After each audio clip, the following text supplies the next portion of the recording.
आज हमारी आन बान शान हमारा तिरंगा हमसे पूछता है कि 75वें साल में उत्तर प्रदेश में ऐसा क्यों हो रहा है कि एक प्रसूता को अस्पताल के बाहर बेड ना मिलने के कारण सड़क पर एक बच्चे को जन्म देना पड़ रहा है। यह तिरंगा हमसे पूछता है। आज 75 साल बाद भी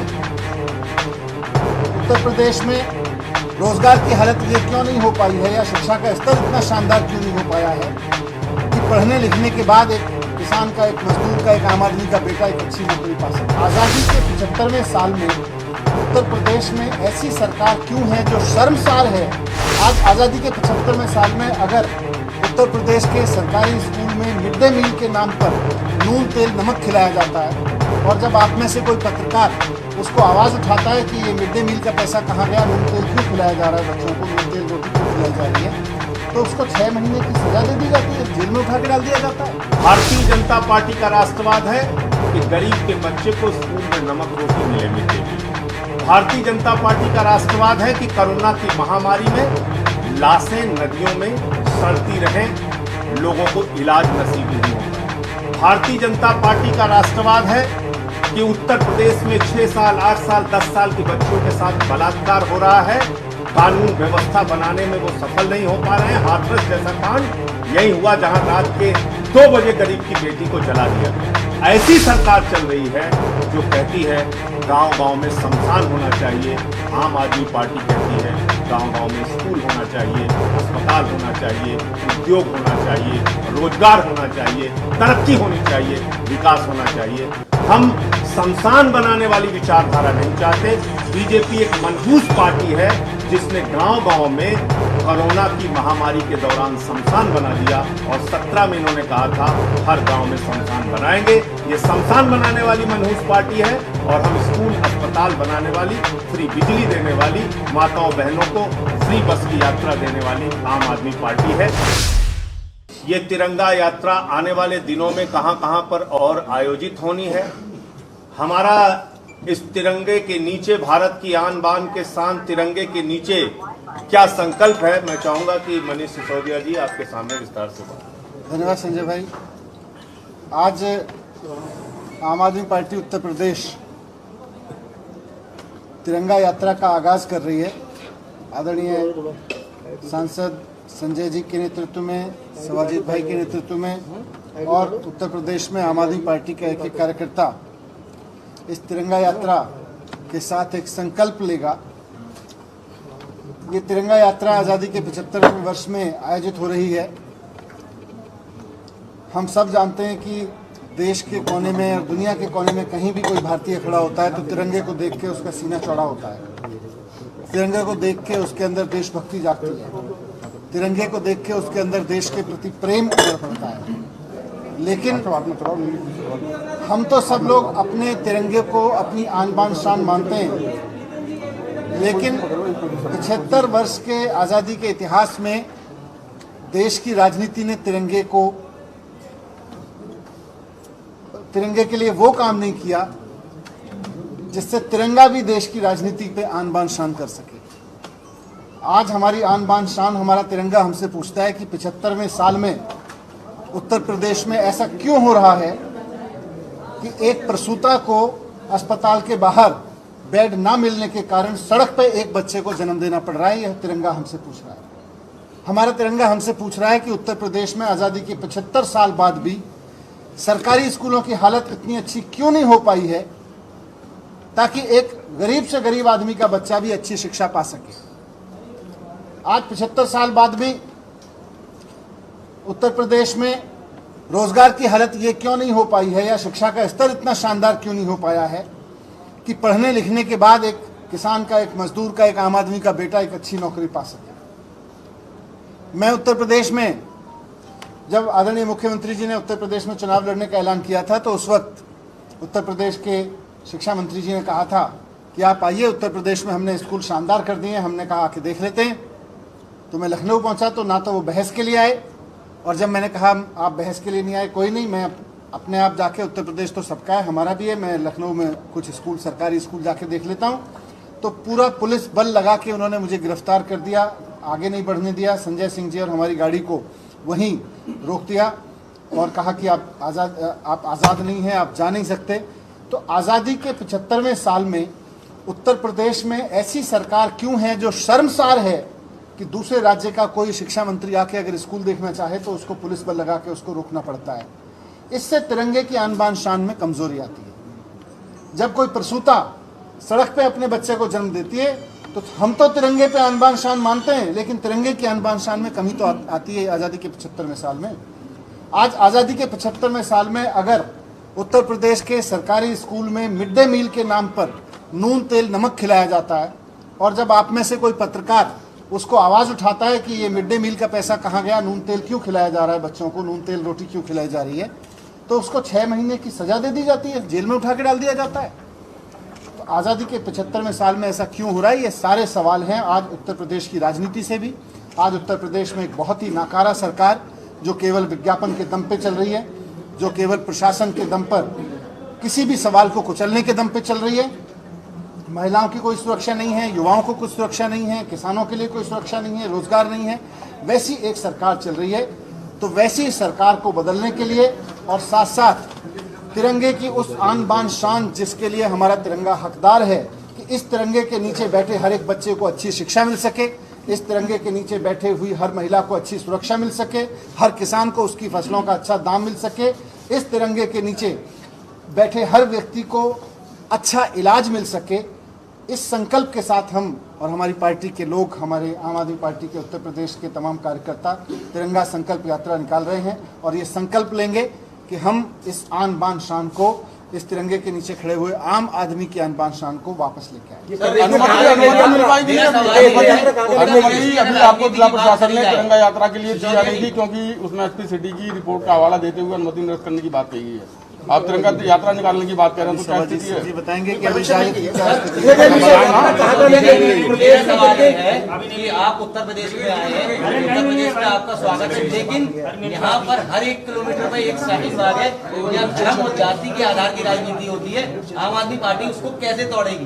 क्या सॉल्यूशन है आम आदमी पार्टी के? आम आदमी पार्टी तिरंगे के नीचे खड़े हर धर्म हर जाति के आदमी को अच्छी शिक्षा देने की गारंटी की बात करती है। और दिल्ली जैसा राज्य जहां ना हमारे पास में ज़मीन के अधिकार हैं सरकार के पास, ना वहाँ पुलिस है, ना प्रशासन की ट्रांसफ़र पोस्टिंग में हमारा नियंत्रण है, उसके बावजूद हम कहते हैं वहाँ तो 2/3 सरकार है। उस 2/3 सरकार के बावजूद अगर 5 साल के अंदर अंदर दिल्ली के सरकारी स्कूल इतने अच्छे हो सकते हैं कि वहाँ एक मजदूर का, एक किसान का, एक प्रेस वाले का बेटा जाके IIT में जाके एरोस्पेस इंजीनियरिंग की पढ़ाई कर रहा है, तो उत्तर प्रदेश में क्यों नहीं हो सकते? आज उत्तर प्रदेश का आदमी अच्छे स्कूल चाहता है, वो किसी भी धर्म का हो, किसी भी जाति का हो, वो चाहता है कि उसकी बेटी अगर गर्भवती हो तो उसे सड़क पे अपने बच्चे को जन्म न देना पड़े। ये हाल की घटना है, इसलिए मेरे मन में ज़्यादा पीड़ा है इस पर। अभी हम 403 सीटों पर तिरंगा यात्रा की तैयारी कर रहे हैं, हम अपना संगठन बना रहे हैं और इस बारे में जो भी अपडेट होता रहेगा। यूपी में अगर आपकी सपा से गठबंधन की क्या स्थिति है? समाजवादी पार्टी से गठबंधन की क्या स्थिति है? दिल्ली की तरह बिजली मुफ्त और पानी का यहाँ भी होगा, किस तरह से आप? मेरा यही सवाल है कि इतनी ताकतवर सरकार जो प्रशासन के दम पर, पुलिस के दम पर कुछ भी कर सकती है, वो उत्तर प्रदेश के लोगों को फ्री बिजली क्यों नहीं दे पा रही है? इतनी महंगी बिजली क्यों? लेकिन मनीष जी, दिल्ली की जनसंख्या में यूपी जनसंख्या कंपेयर करें तो यूपी की जनसंख्या तो यूपी के उसके बजट में भी फर्क है। तो क्या उत्तर प्रदेश की सरकार ये मानती है, जो वर्तमान सरकार है, कि वो बड़ी जनसंख्या वाले राज्य को कैपेबल की सत्ता चलाने में कैपेबल है? क्या बड़ी संख्या वाले राज्यों की गलती है लोगों की कि उनको उनकी चुनी हुई सरकार उनको अच्छी शिक्षा, अच्छी स्वास्थ्य व्यवस्था नहीं दे सकती? आपने यही बोला कि बिजली मुफ्त देंगे, क्या उत्तर प्रदेश के एजेंडे में रहेगा ये? अभी जब चुनावी रणनीति आगे बनेगी तो आपके सामने सब चीजों का ऐलान करेंगे। आज हम तिरंगा यात्रा की बात यादव के साथ अलायंस हो सकता है आम आदमी पार्टी का 2022 के चुनाव में? अगर हो सकेगा तो आपके सामने बात रखेंगे।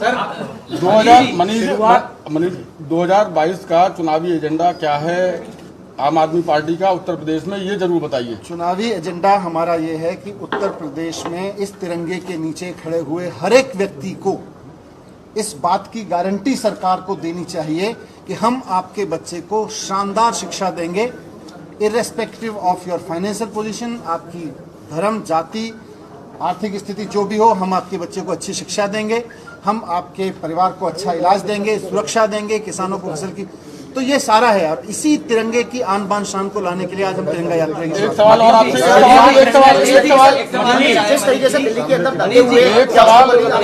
एक सवाल और है आपसे। दिल्ली में जिस तरीके से दंगे हुए उस तरीके से क्या उत्तर प्रदेश में क्या उम्मीद करते हैं? नहीं, दंगा तो कहीं भी करे, कोई भी करे, उसके खिलाफ होना नहीं, दिल्ली के अंदर दंगे हुए या पूरे देश से मनीष जी एक सवाल, मेरा सवाल Manish ji think tank of आम आदमी पार्टी, तो एक सवाल ये है, जातिगत जनगणना की मांग हो रही है और जो एनडीए के जितने भी दल हैं, सहयोगी उनके दल हैं, वो भी इस पे अपोज कर रहे हैं कि भाई जातिगत जनगणना होनी चाहिए। आम आदमी पार्टी का स्टैंड क्या है? अभी इस पे अपना एक स्टैंड हम आपको क्लियर करेंगे, लेकिन आज हम तिरंगा यात्रा निकालने के लिए आए हैं। और तिरंगा यात्रा इसलिए निकाल रहे हैं क्योंकि उत्तर प्रदेश में तिरंगे के नीचे खड़े लोगों के हाथ साथ जो उत्तर प्रदेश की सरकार ने व्यवहार किया है वो इस तिरंगे की आन बान शान को कम करता है। इसी संकल्प के साथ कि हम ऐसी सरकार की निंदा करते हैं और हम इस तिरंगे की आन बान शान को वापस लाने के लिए, एक किसान के लिए, एक मजदूर के लिए, एक युवा के लिए, एक उसके अंदर एक संकल्प जगाने के लिए हम तिरंगा यात्रा। मनीष जी, तिरंगा यात्रा का कार्यक्रम क्या रहेगा? तिरंगा यात्रा का कार्यक्रम क्या रहेगा यूपी में पूरे? तिरंगा यात्रा का कार्यक्रम। मनीष जी एक सवाल और है कि एक मिनट, तिरंगा यात्रा की आज आगरा से शुरुआत हो रही है। अनुमति मिली, इसके बाद ये सब बोल देंगे, आप चिंता मत कीजिए, कोई चीज छोड़ूंगा नहीं आप। इसके बाद 1 तारीख को नोएडा में मनीष सिसोदिया जी की तिरंगा यात्रा है और सिर्फ प्रभु श्री राम की नगरी अयोध्या में 14 तारीख को तिरंगा यात्रा है। 14 तारीख की तिरंगा यात्रा के बाद पूरे उत्तर प्रदेश के 403 विधानसभाओं में इसी प्रकार की तिरंगा यात्रा चलाई जाएगी और इस तिरंगा यात्रा के जरिए हम जनता को ये बताएंगे कि भारतीय जनता पार्टी का राष्ट्रवाद क्या है, आम आदमी पार्टी का राष्ट्रवाद क्या है। भारतीय जनता पार्टी का राष्ट्रवाद है कि गरीब के बच्चे को स्कूल में नमक रोटी मिले मिड डे मील में। भारतीय जनता पार्टी का राष्ट्रवाद है कि कोरोना की महामारी में लाशें नदियों में सड़ती रहें, लोगों को इलाज नसीब नहीं हो पाया। भारतीय जनता पार्टी का राष्ट्रवाद है कि उत्तर प्रदेश में 6 साल, 8 साल, 10 साल की बच्चियों के साथ बलात्कार हो रहा है, कानून व्यवस्था बनाने में वो सफल नहीं हो पा रहे हैं। हाथरस जैसा कांड यही हुआ जहां रात के 2 बजे गरीब की बेटी को जला दिया गया। भारतीय जनता पार्टी के राष्ट्रवाद के खिलाफ आम आदमी पार्टी का राष्ट्रवाद यह है कि गरीब के घर में रोशनी हो, 300 यूनिट बिजली उसको फ्री कैसे मिले। कैसे दिल्ली की तरह, जैसे शिक्षा मंत्री मनीष सिसोदिया जी ने आज आलीशान स्कूल वहां पे बनाए हैं बच्चों की पढ़ाई के लिए, स्विमिंग पूल का निर्माण स्कूलों में हुआ है, एयर कंडीशन कमरे बच्चों के लिए बने हैं, हॉकी के ग्राउंड बने हैं, एथलीट के ग्राउंड बने हैं, बच्चे अच्छी पढ़ाई ले रहे हैं। वो स्कूल का सपना उत्तर प्रदेश में भी पूरा हो। आम आदमी पार्टी का राष्ट्रवाद है कि हम उत्तर प्रदेश के लोगों को अच्छी शिक्षा दें, अच्छा स्वास्थ्य दें, मोहल्ला क्लिनिक की तरह गांव-गांव में यहां पे क्लिनिक बने। उत्तर प्रदेश में आज ऐसी सरकार चल रही है जो कहती है गांव-गांव में शमशान होना चाहिए। आम आदमी पार्टी कहती है गांव-गांव में स्कूल होना चाहिए, अस्पताल होना चाहिए, उद्योग होना चाहिए, रोजगार होना चाहिए, तरक्की होनी चाहिए, विकास होना चाहिए। हम शमशान बनाने वाली विचारधारा नहीं चाहते। बीजेपी एक मनहूस पार्टी है जिसने गांव-गांव में कोरोना की महामारी के दौरान शमशान बना दिया और 17 में इन्होंने कहा था हर गांव में शमशान बनाएंगे। ये शमशान बनाने वाली मनहूस पार्टी है और हम स्कूल, अस्पताल बनाने वाली, फ्री बिजली देने वाली, माताओं बहनों को फ्री बस की यात्रा देने वाली आम आदमी पार्टी है जो कानून व्यवस्था के लिए भी काम करेगी, शिक्षा, स्वास्थ्य, बिजली, पानी के लिए भी काम करेगी। तिरंगा यात्रा 403 विधानसभाओं में पूरे उत्तर प्रदेश में मनीष सिसोदिया जी के अयोध्या यात्रा के बाद आयोजित की जाएगी। मोदी और योगी कहते हैं कि यूपी नंबर 1 है। किस चीज में नंबर 1 है? क्राइम में नंबर 1 है, दिल्ली तक वोटिंग लगी, अस्पताल के बदहाली में नंबर 1 है, कोरोना की महामारी में नंबर 1 है। किस चीज में नंबर 1 है यूपी? जहां पे 8 साल उत्तर प्रदेश इस चीज में नंबर 1 है। मैं बता रहा हूं, अब तक आप लोगों ने सुना होगा डाकू फरार, माफिया फरार, चोर फरार, डकैत फरार। यहाँ पे इंद्रकांत त्रिपाठी की हत्या करने वाला एसएसपी फरार है, 302 का मुलजिम। जिस राज्य में एसएसपी फरार हो रहा है वो आप समझ सकते हैं कानून व्यवस्था की हालत क्या होगी। सर अभी अमिताभ ठाकुर को एक आईपीएस है, उनको जेल में भेजा गया आप क्या मानते हैं? देखिए, हम कड़े शब्दों में भर्त्सना करते हैं और एक पूर्व आईजी को इस प्रकार से आतंकवादियों की तरह गिरफ्तार करना पूरी तरह गलत है और हम इसकी भर्त्सना करते हैं। FIR लिख दी गई है तो यही काम कर रहे हैं। हमारे मुख्यमंत्री मुकदमा मंत्री हैं। ऑक्सीमीटर और थर्मोमीटर में घोटाला हुआ इस सरकार में, बेसिक शिक्षा मंत्री का घोटाला हुआ इस सरकार में, जल जीवन मिशन में हजारों करोड़ का घोटाला हुआ इस सरकार में। तो पानी चोरी से लेकर चंदा चोरी तक सारा काम तो ये कर रहे हैं। प्रभु श्री राम के नाम पे चंदा चोरी कर रहे हैं लोग।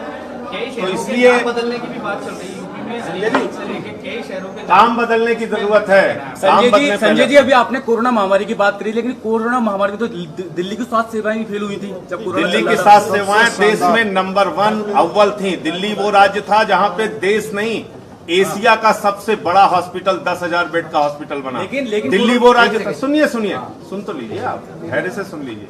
दिल्ली वो राज्य था जहां पे ऑक्सीजन बेड, जहां पे आईसीयू बेड, जहां पे लोगों की दवाएं, लोगों का इलाज बेहतर करने के लिए दिन रात हमारे मुख्यमंत्री उप मुख्यमंत्री पूरी सरकार काम करती रही। उत्तर प्रदेश वो राज्य था जहां पे लाशों को छिपाने के लिए टीन सेट लगाए जा रहे थे, जहां पे 12,000 का सिलेंडर 55,000 में खरीदा जा रहा था, जहां पे 800 का ऑक्सीमीटर 5,000 में खरीदा जा रहा था, 1,600 का थर्मोमीटर 13,000 में खरीदा जा रहा था। आपदा में अवसर तलाश रहे थे जब उत्तर प्रदेश की कोरोना की महामारी में लोगों की जान जा रही थी। ये प्रभु श्री राम के मंदिर के निर्माण के नाम पे चंदा चोरी कर रहे थे। इस खबर को अभी लाइक करें, शेयर करें, अभी चैनल को सब्सक्राइब करें और घंटी जरूर दबाएं।